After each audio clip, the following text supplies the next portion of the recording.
You ever seen that block you just had to try on the internet? So you make the block, and now what do you do with it? Well, I took some more material and thought, well, I'll go ahead and put this together. And this was really boring, so I wanted to turn it into that. I just thought that would be appealing to go with that gorgeous center. So here's from here to here. And this is what it would look like with the center. So here's how I cut that block. Measuring 1 inch from the center.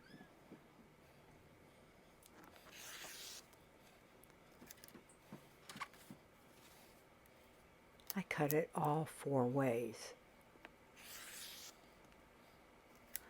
This brings me a 2-inch piece in the middle that I'm going to work with and just move it around the block. Now you have to make sure you move it the same way every time, because then your blocks won't be unified. So I took the center, flipped the center. Then I'm going to take these two and flip them, and then these two and flip them.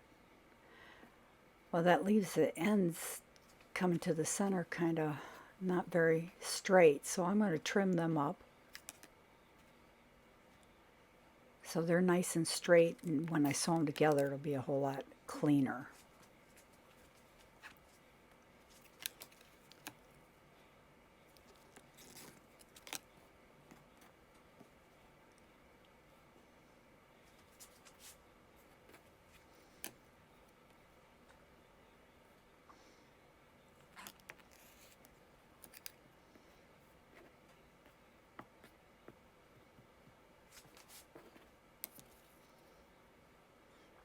I'm going to have plenty of room on the outer edges, so I can just go ahead and make sure it's nice.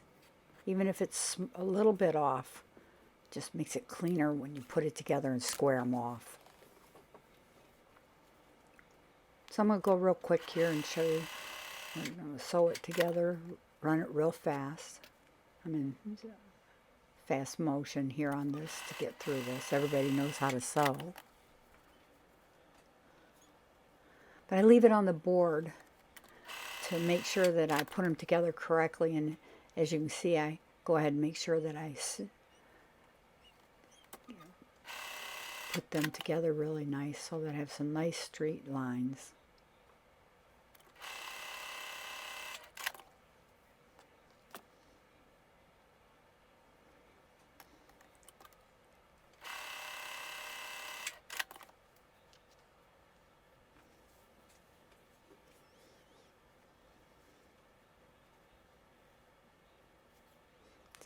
Try to get them all just nice and sandwiched in there correctly so that it looks nice and clean in the middle.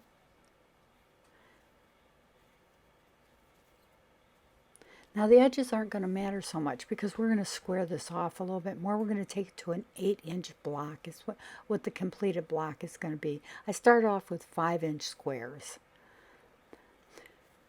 That gave me plenty of room to work with adding the extra seams, the 1/4-inch seams as I cut it up, and to be able to clean the end up around to square it off.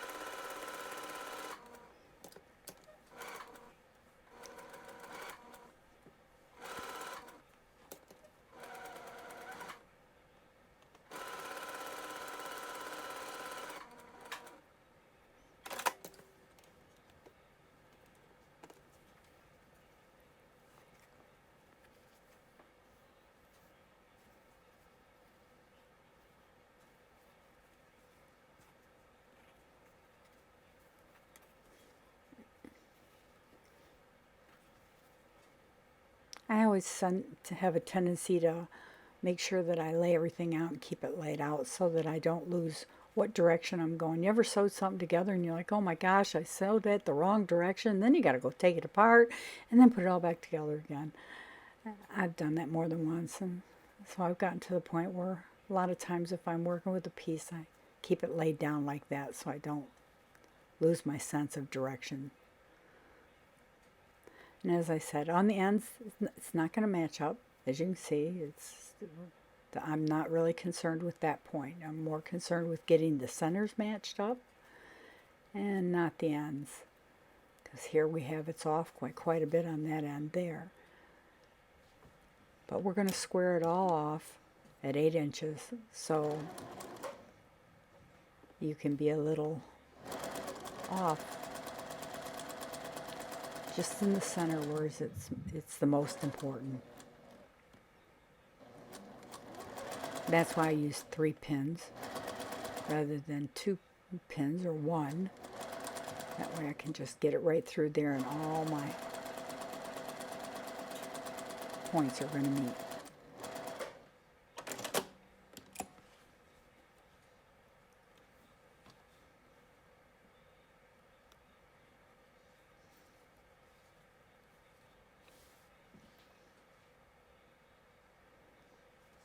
So my points all meet.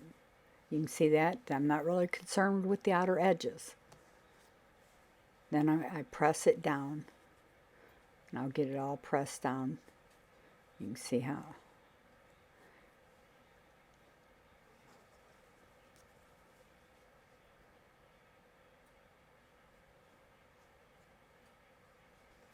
Now here's what it would look like after it's pressed. Nice and clean. Pressing everything in the center towards the outside. Helps with a little bit with the bulk, pressing it outward. So I take and I get on here and I center my center lines. I center in and then I trim to 8 inches. It so happens this here is right in the middle, is 8 inches. So I'm going to go ahead and trim around all the way around on this.